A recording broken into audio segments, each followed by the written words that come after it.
आज हामी यस्तो प्रोडक्टको अनबक्सिङ गर्दैछौँ जुन चाहिँ अहिले मार्केटमा धेरै भ्युअर्सहरूले खोजिरहनु भएको छ।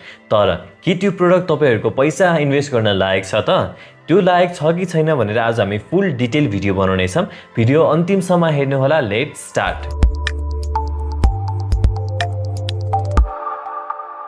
हामीले कुरा गर्दै थियौँ बेन्क्यूको MX 560C मोडलको प्रोजेक्टर जुन चाहिँ तपाईँहरूको हेर्न सक्नुहुन्छ टक्क मजाको प्रिमियम प्याकेजिङमा आउँछ भने यसको कुरा गर्ने हो भने चाहिँ यसमा तपाईँको 4000 NC ल्युमेन्स ब्राइटनेस छ। भन्नुको अर्थ यसले तपाईँले डे टाइम र नाइट टाइम दुवै टाइममा प्रयोग गर्न सक्नुहुन्छ। तर यसले भनेको जसरी काम गर्छ कि गर्दैन त तपाईँले भिडियोको अन्तिममा देखि नै हाल्नुहुन्छ। सुरुमा भनेको हामी यसको अनबक्सिङ गरिहाल्यौँ।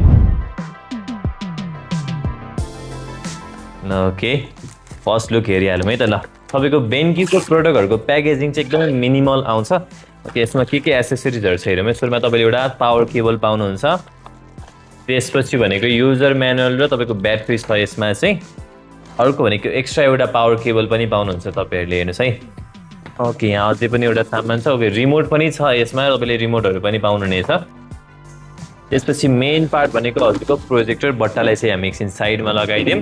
त्यसपछि यो केसहरू पनि निकालिदिउँ है त हामी वान बाई वान। ओके, यसलाई पनि निकालिदिउँ, यसलाई पनि हामी एकछिन साइड लगाइदिउँ। सो तपाईँहरूको अगाडि चाहिँ बेन्क्यूको प्रोजेक्टरको फर्स्ट लुक हेरिहाल्नुहोस् है त। ल,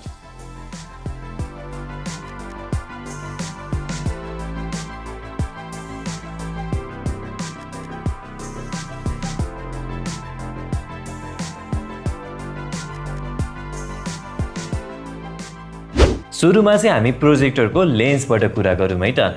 बेन्क्यूको यो प्रोजेक्टरमा चाहिँ हजुरको 1.1x को अप्टिकल जुमिङ छ। भन्नुको अर्थ तपाईँले प्रोजेक्टर मुभ नगरिकन पनि मजाले स्क्रिन साइज एडजस्ट गर्न सक्नुहुन्छ। अर्को कुरा भनेको चाहिँ यसमा तपाईँको 4000 NC ल्युमेन्स ब्राइटनेस छ। यसको कुरा मैले सुरुमै गरिसकेको छु। साथसाथै यसमा चाहिँ तपाईँको 20,000:1 को कन्ट्रास्ट रेसियो पनि छ। अब हामी की कन्ट्रोलतिर लाग्ने हो भने चाहिँ तपाईँले की कन्ट्रोल माथि पनि पाउनुहुन्छ। यो सबै एक्सेस तपाईँले रिमोटबाट पनि गर्न सक्नुहुन्छ। कनेक्टिभिटीको पनि कुरा गरि नै हालौँ है त। ल, हेर्नुहोस्, कनेक्टिभिटीमा चाहिँ हजुरहरूको चाहिँ हेर्न सक्नुहुन्छ HDMI, USB type A, USB mini B छ भने तपाईँले VGA पनि पाउनुहुन्छ।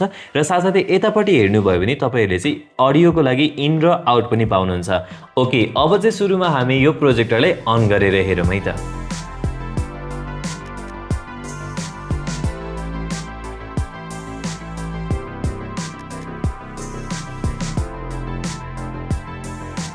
सो यसमा चाहिँ हामी टेस्टिङ गरिहाल्दाखेरि बिजनेस पर्पजको हिसाबले हेर्न सक्नुहुन्छ तपाईँले एक्सेलहरू पनि यसमा मजाले क्लियरली नै देखिरहनु भएको छ। हेर्नुहोस् ल, मजाको हजुरको क्लियर छ है त। अर्को कुरा भनेको तपाईँले प्रेजेन्टेसनहरू देखाउनु पर्छ भने पनि ल, हेर्नुहोस् त मजाको नै छ। हजुरले टेक्स्टहरू अलिकति जुम गर्नु पऱ्यो भने तपाईँले म्यानुअली रिमोटबाट पनि टक्क यसरी हजुरले चाहिँ पिक्सलहरू जुम पनि गर्न सक्नुहुन्छ भने चाहिँ। अब हामी तपाईँको रियल टेस्टिङ पनि हेरिहालौँ है त। हामी कुरा गरौँ अब फुटबलको। हेर्नुहोस्, अब धेरैजनालाई चाहिँ वर्ल्ड कपको लागि हेर्नु खोज्नु भएको होला है। टक्क हामी फुटबल म्याच पनि यसमा चाहिँ क्लियरली नै देखिने भयो। हेर्नुहोस् त, प्लेयरहरू पनि क्लियर देखिरहेको छ, बल पनि क्लियर देखिन्छ भने जस तपाईँको यत्रो साइजको स्क्रिनमा हेर्दाखेरि पनि डिटेल मजाले नै दिएको छ। साथसाथै अब हामी तपाईँहरूलाई चाहिँ एउटा तपाईँको 4K भिडियो पनि प्ले गरेर देखाइदिन्छौँ। हेर्न सक्नुहुन्छ टक्क मजाको छ। हेर्नुहोस् त, यस्तो डिटेलिङ छ, कलर पनि भाइब्रेन्ट आइरहेको छ भने क्वालिटी बबाले नै छ है त। यो प्रोजेक्टरमा चाहिँ तपाईँहरूले एस्पेक्ट रेसियोहरू पनि मजाले चेन्ज गर्न सक्नुहुन्छ। हेर्नुहोस् त, हजुरले फुल स्क्रिनदेखि लिएर सबै एस्पेक्ट रेसियोहरू मजाले चेन्ज गर्न मिल्छ। त्यति मात्र नभइकन चाहिँ यसमा तपाईँले अब ल्याम्प लाइफ इन्क्रिज गर्नु मन छ भने तपाईँले स्मार्ट इकोहरूमा पनि चलाउन सक्नुहुन्छ।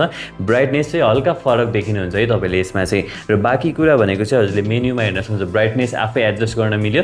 यो हामी यसको कुरा गरि नै सकेको छौँ। एस्पेक्ट रेसियो भइ नै हाल्यो। अब तपाईँले प्रेजेन्टेसनको लागि हेर्नुहुन्छ कि तपाईँले हेर्नुहोस् त ल, प्रेजेन्टेसनको लागि छुट्टै मोड छ, इन्फोग्राफिकहरू भए छुट्टै छ, भिडियोको लागि छुट्टै छुट्टै तपाईँको पिक्चर मोडमा पनि चलाउन सक्नुहुन्छ है त। यो चाहिँ तपाईँको बेन्क्यूको MX 560C मोडलको सबै प्रेजेन्टेसनहरू। तपाईँले चाहिँ डे लाइटमा हेर्नुहुन्छ भने चाहिँ ठ्याक्क तपाईँको हेर्न सक्नुहुन्छ अहिले हामीले लाइट बालेर पनि देखिरहेको छौँ। तपाईँले प्रेजेन्टेसन पनि मजाले देखाउन सक्नुहुन्छ भने अब तपाईँले कन्टेन्टै हेर्नुहुन्छ युट्युबहरूमा, तपाईँले कन्टेन्टै हेर्नुहुन्छ भने पनि क्लियर नै देखिरहेको छ। हेर्नुहोस् त, यतिको क्ल्यारिटी चाहिँ हजुरको यत्रो तपाईँको लाइटहरू बाल्दाखेरि पनि मजाले देखिरहनु भएको छ। हजुरलाई कस्तो लाग्यो भन्नु होला।